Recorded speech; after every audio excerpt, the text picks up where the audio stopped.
উনি উনি কে? শান্তা নাজুক স্বরে জানাল, ধূসর ভাই। হাবভাব দেখে পিউয়ের মাথা গরম হয়। নামটা বলার সময় এত লজ্জা পাওয়ার কি আছে? কোমরে হাত দিয়ে বলল, উনি কি ভাইয়া বলতে পারিস না? শান্তা বিরক্ত হল, ভ্রুয়ে ভাঁজ পড়লেও উত্তর করল না। পিউ যেতে নিলে নীরবে আবার বাধা দিল। পিউ রেগে তাকায়, পরপর চোখ বন্ধ করে শ্বাস টেনে বলে, উনি কি তোকে পাহারাদার রেখেছেন? না, কিন্তু এখন কাউকে যেতে মানা করলেন। পিউ দৃষ্টি সরু করে বলল, তোকে বলতে বলেছে? শান্তা মাথা দোলাল। পিউ ঠোঁট গোল করে শ্বাস ফেলে বলল, বলেছিস, শুনেছি, এখন সর, যেতে দে। শান্তা শুনল না, উল্টে ব্যস্ত কণ্ঠে বলল, গেলে উনি রাগ করবেন। আশ্চর্য, করলে আমার উপর করবেন, তোর তাতে কি? ভালোর জন্যে বলছি, শুনছ না? শুনবও না। ধূসর ভাই যদি পুরো দুনিয়াটাকেও পাহারা বসান, ওনার কাছে যাওয়া থেকে আমাকে আটকাতে সফল হবে না। শান্তার রাগ হল। পিউ বয়সে বড় দেখে মুখের ওপর কিছু বলতে পারল না। বললেও কি সে তোয়াক্কা করবে? পিউ ওকে ঠেলে ঠুলে ওপরে উঠতে নেয়। এর আগেই ওপাশ থেকে নেমে এলো ধূসর। থেমে গেল পিউ। ধূসর দুজনকে দেখেও এড়িয়ে গেল। পাশ কাটিয়ে নেমে যেতেই পিউ পেছন পেছন ছুটল। শান্তা দাঁড়িয়ে থাকল সেখানে। আপনি কি আমার সাথে রাগ করেছেন ধূসর ভাই? নামতে নামতে উদ্বিগ্ন স্বরে প্রশ্ন ছুঁড়ল পিউ। ধূসর থামল না, চলতে চলতে জবাব দিল, না। পিউ বুক ভরে শ্বাস নেয়, খুশি হয়ে আওড়ায়, তাহলে ঠিক আছে। ধূসর থেমে দাঁড়ায় হঠাৎ, ঘাড় বাঁকা করে চেয়ে বলে, কিচ্ছু ঠিক নেই, সময় এলে তোকে বোঝাব। কি বোঝা দেন? ধূসর অর্থটা আর ভেঙে বলে না, শব্দযুক্ত পায়ে নেমে যায়। পিউ বুঝতে না পেরে দাঁড়িয়ে থাকে। মাথায় ঘুরছে, সময় এলে তোকে বোঝাব কথাটা। কবে আসবে সময়? লীলাবালি লীলাবালি, বড় যুবতী সৈগ, বড় যুবতী সৈগ, কি দিয়া সাজাই মুতরে। সাউন্ড সিস্টেমে পুরো দস্তুর চলছে গান। আওয়াজে একজন আরেকজনের গলাও শুনছে না। কাল অবধি খোলামেলা বাড়িটাতে আজ পা রাখার জায়গা নেই। বিয়েতে দাওয়াতপ্রাপ্ত সকল মেহমানে ঠেসে গিয়েছে একদম। আত্মীয় স্বজনের উপচে পড়া জমকালো ভিড় মাইমুনা খাতুনের হাত জিরোচ্ছে না। মেয়ের বিয়ের কাজে ছুটতে হচ্ছে এদিক সেদিক। কত রকম মেহমানদের আপ্যায়নের দায়িত্ব কাঁধে। রাশিদ মজুমদার সামলাচ্ছেন বাইরেটা। তার সঙ্গে অবশ্য লোকের অভাব নেই। এখন তো সাদিফও আগ্রহভরে কাঁধে কাঁধ মিলিয়েছে। দুপুর থেকেই হইচই বেঁধেছে, গিজগিজে কথাবার্তায় কান ঝালাপালা। বর্ষা গ্রামে বড় হলেও বেশ মডার্ন। বিয়ে উপলক্ষে তার হাজারখানেক আবদার। যেমন বাড়ির গৃহিণীরা চেয়েছিলেন বাড়ির পেছনের উঠোনে গোসল করাবেন ওকে, সেখানেই হলুদ সারবেন, মাটুতে পাটি বিছিয়ে বসাবেন। প্রস্তাবখানা শুনেই বর্ষা নাকচ করে দিল। তার একটাই কথা, স্টেজ করে বসাতে হবে, না হলে সে ঘর আটকে বসে থাকবে। দুদিন বাদেই পরের ঘরে চলে যাবে যে মেয়ে, তার আবদার ফেলার সাহস নেই মজুমদারের। বিনা শর্তে মেনে নিলেন তিনি। ছোটখাটো একটা স্টেজ সেখানেও গড়লেন। মুত্তালি বাবার নাচ গানের জন্যে বাইরে থেকে লোক আনাবেন রাতে। ভদ্রলোক বুঝলেন না, বাড়ি ভর্তি ছেলেমেয়ে নাচলেই স্টেজে জায়গা হবে না, সেখানে বাইরের লোক পা রাখবে কোথায়? বর্ষাকে পরানো হয়েছে হলুদ রঙের কড়কড়ে তাঁতের শাড়ি আর ফুলের গয়না, সাথে টুকটাক মেকআপের আস্তরণ। সব মিলিয়ে শ্যামলা মেয়েটা পরীর মতো হয়ে উঠল। কচিকাচা মেয়েরা সব পাল্লা দিয়ে সাজছে। হাঁটলে দু-তিনটে আছাড় খেয়ে পড়া বাচ্চাটাও শাড়ির আঁচল ছড়িয়েছে পিঠে। এদিকে পুষ্প পড়েছে মহা ঝামেলায়। ইকবাল বারবার নিষেধাজ্ঞা দিচ্ছে, কিছুতেই বেশি সাজগোজ করা যাবে না। বিয়েবাড়িতে কত ছেলে আছে, আসবেও পরে, ওর ভেতর যত কম সুন্দর লাগবে ততই ভালো। পুষ্পর শাড়ির উচ্চারণ করা বারণ। মেয়েটা চোটপাট দেখিও লাভ হল না। ইকবাল গলল না। শেষমেশ মুখ ভার করে হলুদ 3 পিস পরেই বেরোল পুষ্প। একটু পরপরই ভিডিও কল দিচ্ছে ইকবাল, পরীক্ষা করছে আদৌতে সে পড়েছে কিয়াই। পুষ্প মাঝে মধ্যে বেজায় ক্ষুব্ধ হয় এসব স্বভাব দেখে। যার সাথে গোটা জীবন কাটাবে তাকে বিশ্বাস নেই। আশ্চর্য মানুষ মানুষ। সবাই সেজেগুজে শেষ করে ফেললেও পিউ তৈরি হচ্ছে না। সে অগোছালো রূপেই হাঁটাহাঁটি করছে। এর অবশ্য কারণও আছে। সে এখনও দেখেনি ধূসর কী রঙের জামা পরেছে। আগে ওকে দেখবে, সে মোতাবিক নিজেও মিলিয়ে পরবে। কারণ অনুষ্ঠানে কাপলরা একে অন্যের সাথে ম্যাচিং করে জামা কাপড় পরে। সে আর ধূসর তো মনে মনে কাপল। ধূসর ওর না? ভেবেই পিউ লজ্জায় গুটিয়ে যায় এক হাত। পিউ সদর দরজায় এসে দাঁড়িয়ে রইল। ধূসর বাড়ির কোত্থাও নেই। মুত্তালিব ওকে কাজ ছাড়াই করছেন না। অল্পতে দারুণ জমেছে দুজনের। পিউ অপেক্ষা করছে ধূসরকে দেখার। প্যান্ডেলে এত ছেলেরা ঘুরছে, মিনা বেগম কড়া করে বলে দিয়েছেন ওখানে যেতে না। শেয়ানা ডাঙর মেয়ে হলে চিন্তার শেষ নেই। পিউয়ের প্রতীক্ষার মাঝেই ধূসর দৃশ্যমান হল। পাশে সবুজ রঙের শার্ট পরিহিত সাদিফ দুজন কথা বলতে বলতে এদিকেই আসছে। ওর গায়ে নীল রঙের পাঞ্জাবিটা দেখতেই পিউ উজ্জ্বল পায়ে ঢুকে গেল বাড়ির ভেতরে। গ্রামের রীতি অনুসারে গোসলের আগে পরে মেয়েকে হাঁটিয়ে নেওয়া বারণ। দুলাভাইরা কোলে করে নিয়ে যান, কিন্তু জ্ঞাতি গোষ্ঠীতে বর্ষাই সব থেকে বড়। দুলাভাই আসবে কোত্থেকে? কোলে নেওয়ার কথা উঠতেই মিনা বেগম হৈ হৈ করে ধূসরের নাম জানালেন। সেই মোতাবেক রুবাইদা বেগমও ছুটে এলেন ছেলের কাছে। জলজলে চোখ মুখে প্রস্তাবখানা রাখতেই ধূসর এক কথায় বলে দেয়, আমি পারব না। রুবাইদা বেগমের হাসি নিভে গেল। অবাক হয়ে বললেন, ওমা, কেন? এমনি। এটা কোনো কথা হলো? হলো। মেয়েদের সাথে কথা বলি না যেখানে, সেখানে কোলে নেওয়া তো অনেক কিছু আনকমফোর্টেবল ফিল হয়। অন্য কাউকে বলো। বর্ষা তো তোর মনের মতো, কোলে নিলে কি হয়? পিউ যখন পায়ে ব্যথা পেল ওকে তো নিয়েছিলি। ধূসর মায়ের দিক অসহায় চোখে তাকায়, মনে মনে আওড়ায়, পিউ আর বাকি মেয়ে এক। মুখে বলল, তখন ইচ্ছে করেছিল, এখন করছে না। সাদিফকে বললে সমস্যা কি? রুবাইদা বেগম হার মেনে বললেন, আচ্ছা ওকেই বলি বরং। সাদিফ বাধ্য ছেলে, একবার বলাতেই রাজি। বর্ষার কামরা ছিল দোতলায়, একদম সেখান থেকে কোলে তুলে নিয়ে পেছনের উঠোন অবধি নিয়ে এলো সে। তার সুঠাম গাত্র সৌন্দর্য দেখে গলে গেল অনেক বিয়েবাড়ির তরুণী। সবথেকে বেশি প্রভাব পড়ল মিনা বেগমের ছোট বোনের মেয়ে মৈত্রীর ওপর। অনার্সে উঠেছে কেবল। সাদিফকে দেখেই তার গা ছুঁয়েল খোলা বসন্তের হাওয়া। পিউ নীল রঙের শাড়ি পরেছে, কোমর অবধি খোলা চুল, সাথে অল্প স্বল্প সেজেছে। কিন্তু বিপত্তি বাঁধল লিপস্টিক দিতে গিয়ে। নীলের সাথে কোন রং মানাবে কিছুতেই সিদ্ধান্ত নিতে পারছে না। লাল পরবে, না গোলাপি, নাকি মেরুন? তার দ্বিধাদ্বন্দ্বের মধ্যেই ঘরে ঢুকল পুষ্প। বোনকে দেখে প্রথম দফায় মুগ্ধ হল পিউ। পিউ জীবনে প্রথম শাড়ি পরল আজ, দেখতে হুড়ের মতো লাগছে। পরপর ভ্রু কুচকে বলল, গায়ে হলুদের দিন তুই এই কালার পরেছিস কেন?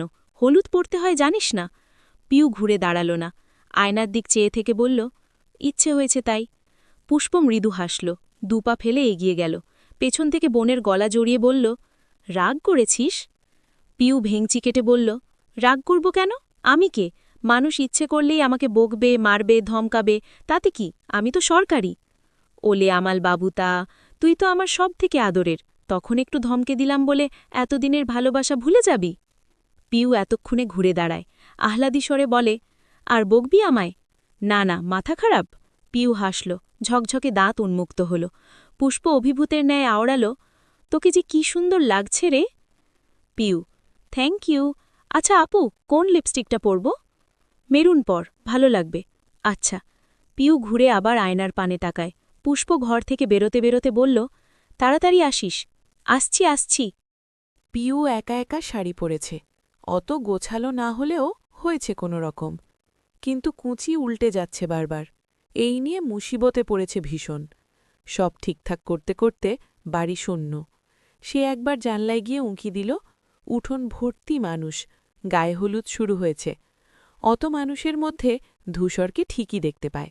ওই তো উঠোনের এক কোণায় গোল টেবিল পাতানো, ৪-৫ জন ঘিরে বসে সেখানে। ধূসরও আছে। সে দ্রুত ঘর থেকে বেরোল। এমনিতেই কত কিছু মিস করে ফেলেছে, তবে হাত দুটো খালি খালি লাগছে। একটা ব্রেসলেটও আনিনি পরবে বলে। কাঁধে মেলে রাখা আঁচল ঠিকঠাক করে উঠোন অবধি এলো। অমনি কানে গেল একটি পুরুষালী আওয়াজ। কেউ চিন্তিত স্বরে বলছে, এই যা ধূসর ভাই, আপনার ফোনের গ্লাস তো ভেঙে গেল। পিউ চট করে তাকায়, চোখাচোখি হয় ধূসরের সাথে। নিষ্পলক তার দৃষ্টি। গোটা ৪-৫ জন ছেলে নিয়ে দাঁড়িয়ে সে। ফোনটা পড়ে আছে মাটিতে। কানে গুজে কথা বলছিল। পিউকে দেখতেই হাত শিথিল হয়ে খসে পড়ল সেটা। ছেলেটা ফোনের ধুলো ঝেড়ে ধূসরের দিক বাড়িয়ে দিল, সাথে পরামর্শ দিল, এই মোড়ে একটা সার্ভিসিংয়ের দোকান আছে, বিকেলে নিয়ে যাব আপনাকে। ধূসরের জবাব নেই, থমকে আছে সে। কথা কানে ঢুকেছে কিনা সন্দেহ। সে ব্যস্ত সামনের নীল জামদানি পরিহিতা মেয়েটিকে নিপুণ চোখে দেখতে। পিউ ঘটনার আগামাথা জানে না, বুঝলও না। সে ধূসরের চাউনি দেখেই গুটিয়ে গেছে, লজ্জায় মাথা নামিয়েছে। মিনা বেগম কুলো নিয়ে পাশ থেকে যাচ্ছিলেন। হঠাৎ মেয়েকে দেখেই দাঁড়িয়ে গেলেন। পা থেকে মাথা অবধি দেখে আওড়ালেন, মাশাল্লাহ, কে সাজালো তোকে? আমি একাই সেজেছি। মিনা বেগম আপ্লুত হয়ে মেয়ের মাথায় চুমু খেলেন, সাথে কুলোর ওপর রাখা কূপের কালি নিয়ে লাগিয়ে দিলেন গলায়। মায়ের যাওয়া থেকে দৃষ্টি এনে পিউ আবার ধূসরের দিক তাকায়। সে তখনও চেয়ে আছে। তার দিক তাকাতে তাকাতেই চেয়ারে বসল, কেমন হাঁসফাঁস করে উঠল, যেন শ্বাস নিতে পারছে না। পরপর টেবিল থেকে বোতল নিয়ে ছিপি খুলে ঢকঢক করে পানি খেল। পিউ দাঁড়িয়ে থাকে, খুব করে চায় ধূসর একবার কাছে আসুক, এসে জানাক কেমন লাগছে। কিন্তু এলো না সে, ভাঙা ফোনটা নিয়েই ব্যস্ততা দেখাল। পিউয়ের আনন্দ মিয়ে আসে, মুখ ভার হল। সেই ফাঁকে ছুটে এলো সাদিফ, গলায় ঝুলছে তার পার্সোনাল ক্যামেরা। পিউকে দেখেই বলল, মাই গুডনেস, তোকে তো পরীর মতো লাগছে। পিউ আলগোছে ওপর ওপর হাসল। এত সুন্দর প্রশংসাও তার মন ভালো করতে পারেনি। মেয়েরা প্রিয় মানুষের মুখের একটু তারিফ শুনলে যে খুশি হয়, পুরো পৃথিবী সেখানে বিফল। সাদিফ বলল, চল ছবি তুলে দেই। না আয়, আগে সেলফি তুলি। পিউ মানা করল না। সাদিফ ফোনের ক্যামেরা উঁচু করে ধরল। পরপর ক্যাপচার হলো তাদের যুগল ছবি। ধূসর উঠে যাচ্ছিল, কোত্থেকে শান্তা এসে দাঁড়িয়ে গেল সামনে। অতগুলো ছেলেকে এড়িয়ে সরাসরি তাকে বলল, আপনি কি ভালো ছবি তুলতে পারেন ভাইয়া, আমাকে তুলে দেবেন? ধূসর সাদিফের দিক ইশারা করে বলল, ক্যামেরাম্যান ওদিকে, যাও তুলে দেবে। এরপর চলে গেল সে। শান্তা মনস্তাপ নিয়ে দাঁড়িয়ে থাকে। পাশ থেকে এলাকার ছেলে রাকিব দাঁত কেলিয়ে প্রস্তাব করে, আমি তুলে দেই শান্তা। শান্তা জ্বলে উঠে বলল, আপনাকে বলেছি, নিজের কাজ করুন। সাদিফ ছবি তুলতে ভালোবাসে, আর সেই ভালোবাসার চক্করে ফেসেছে পিউ। এদিক সেদিক টেনে নিচ্ছে ওকে, এখানে বস, এভাবে তাকা, ওদিক ঘোর, এরকম হাজার খানেক ইনস্ট্রাকশন দিচ্ছে। পিউ মনোযোগ দিয়ে পোজ দিতে পারছে না। তার মাথায় একটা নতুন চিন্তা বাসা বেঁধেছে। চিন্তার নাম শান্তা। কাল থেকে লক্ষ্য করছে মেয়েটা একটু বেশি ধূসরের ধারে কাছে ঘেঁষছে। মতলব কি ওর? কোনোভাবে যদি উল্টোপাল্টা ভাবনাচিন্তা করে থাকে, এক চড়ে সিধে করে দেবে পিউ, টেনে সব চুল ছিঁড়ে ফেলবে। ধূসর ভাইকে নিয়ে নো কম্প্রোমাইজ। কিরে, দেখ এদিকে। পিউ নড়ে চড়ে লেন্সের দিক তাকায়। সাদিফ ক্লিক করে। এর মধ্যে পেছনে এসে দাঁড়ালো মৈত্রী, আস্তে করে ডাকল, শুনছেন? সাদিফ ঘুরে তাকায়। বাঙালি মেয়েদের মতো শাড়ি পরা, খোপা করা মেয়েটিকে চিনতে পেরে বলে, জি বলুন, আমার কটা ছবি তুলে দেবেন? সাদিফ কিছু বলার আগেই সামনে থেকে পিউ চটপটে কণ্ঠে বলে দেয়, হ্যাঁ হ্যাঁ নিশ্চয়ই, কেন দেবে না, আমার সাদিফ ভাইয়া দারুণ ছবি তোলে।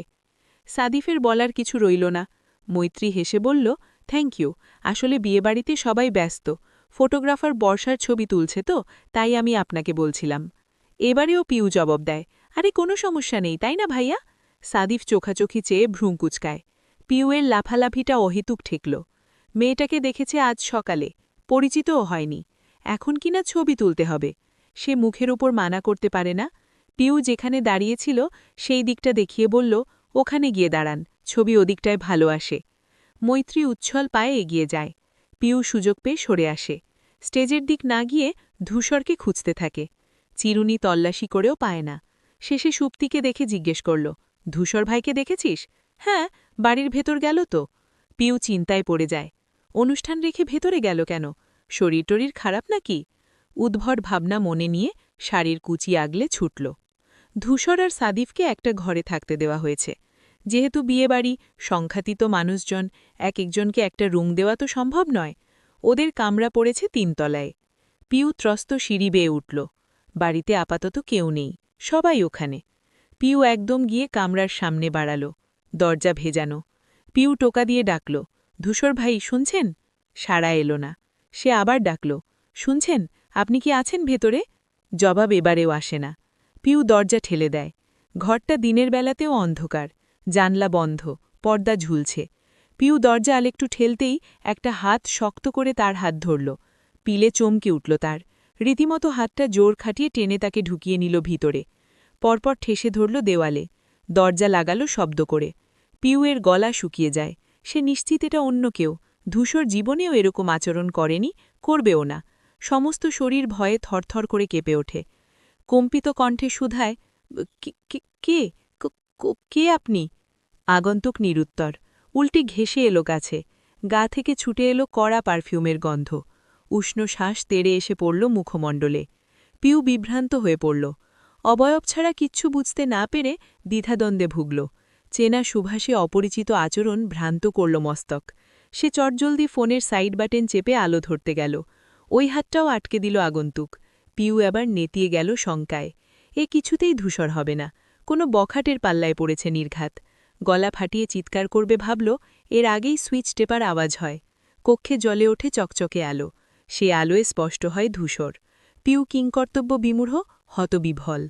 ঠোঁট ফাঁকা করে বলে, আপনি? ধূসর নিশ্চুপ। সে চেয়ে আছে, ক্লান্তিহীন অমত্ত চোখে। হাত দুটো ছেড়ে দেয় পিউয়ের, পকেটে গোজে। সেকেন্ডের মাথায় কিছু একটা বেরিয়ে আসে। প্যাকেট ছিঁড়ে পিউয়ের চোখের সামনে উন্মুক্ত হয় 2 মুঠো নীল কাঁচের চুড়ি। পিউ স্তব্ধ, বিস্মিত। ধূসর তার বিস্ময়ের তোয়াক্কা করল না।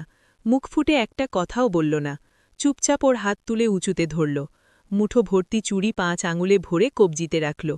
তারপর একটা একটা করে কবজি বেয়ে নামালো। পুরোটা সময় পিউ হতবাক, চেয়ে ওরও। অথচ ধূসর ভ্রু ক্ষেপহীন, নিরুপদ্রব। পিউয়ের ফর্সা খালি দুটো হাত নিমিষেই চুড়িগুলো দখল করে। ধূসর ওর হস্তদয় মুঠোই তুলে উল্টে পাল্টে বলল, এবার ঠিক আছে। আপনি এগুলো আমার জন্যে কিনেছেন ধূসর ভাই?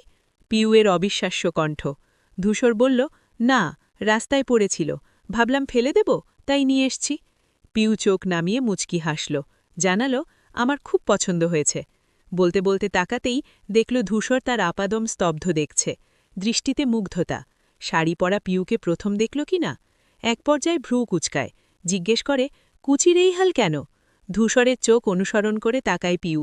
আগের মতোই কুচি সরে গেছে দুদিকে। ঠোঁট উল্টে ভীষণ দুঃখ নিয়ে বলল, একা একা পড়েছি না, তাই। ধূসর তাকায়, শ্বাস ছাড়ে। হুট করে হাঁটু মুড়ে বসে যায়। আশ্চর্য হয় পিউ, পাথর বনে দাঁড়িয়ে রয়। ধূসর একটা একটা করে কুচি ধরে ঠিকঠাক করে দিচ্ছে। পিউ বাকরুদ্ধ, জিভে শব্দ নেই, মুখে কথা নেই। কাজ শেষে ধূসর সোজা হয়ে দাঁড়ায়। পিউ প্রবল বিস্ময়ে চেয়ে থাকে তার তামাটে চেহারায়। ধূসর তার মাথার একপাশে দেওয়ালে হাত রাখে। কিছু বলতে চায়। এর আগেই বাইরে থেকে পুষ্পের গলার স্বর ভেসে এলো। উঁচু কণ্ঠে নাম ধরে ডাকছে। পিউ ভয় পেল, চোখ বড় করে বলল, আপু আসছে। সমস্যা নেই। আছে, এভাবে দেখলে কি না কি ভাববে? কি ভাববে? পিউ চুপ করে যায়। কি ভাববে তা কি মুখ ফুটে বলা যায়? লজ্জা লাগবে না? পুষ্প ডেকে ডেকে হয়রান। পিউয়ের সাড়া নেই। আচমকা ধূসরি চিল্লিয়ে জানালো, এদিকে পুষ্প। পিউয়ের মুখ আতঙ্কে ছোট হয়ে এলো। চকিতে চেয়ে বলল, ডাকলেন কেন? ধূসর জবাব দেয় না। ডাক শুনে পুষ্প ঘরে ঢুকে পড়ে। দেওয়ালে লেপটে থাকা পিউ আর কাছাকাছি ধূসরকে দেখে থতমত খেয়ে চোখ ফেরাল। পিউ মুচড়ে উঠলেও ধূসর সরল না। একটু দূরত্ব অবধি বাড়াল না। সে নিরুদ্বেগ। পুষ্প ব্যস্ত কণ্ঠে বলল, তোকে আম্মু ডাকছেন, আয়। বনে দিয়েই বেরিয়ে গেল। ভাবভঙ্গে স্বাভাবিক। পিউয়ের কপালে ভাঁজ পড়ে। ধূসর এতক্ষণে সরে দাঁড়ায়। চোখ ইশারায় বলে, যা। পিউ হাঁটা ধরে। এক পা বাড়াতে গেলেই ধূসর পেছন থেকে শাড়ির আঁচল টেনে ধরে। চমকে থমকে যায় পিউ। দুরু দুরু বুকে ঘাড় ঘুরে তাকায়। ধূসর উদ্বেগহীন কণ্ঠে, শান্ত কণ্ঠে বলে, শাড়ি পরেছিস ভালো কথা, সামলে রাখার দায়িত্বটাও তোর। আমি যেন না দেখি শরীরের অযাচিত কোনো অংশ বেরিয়েছে।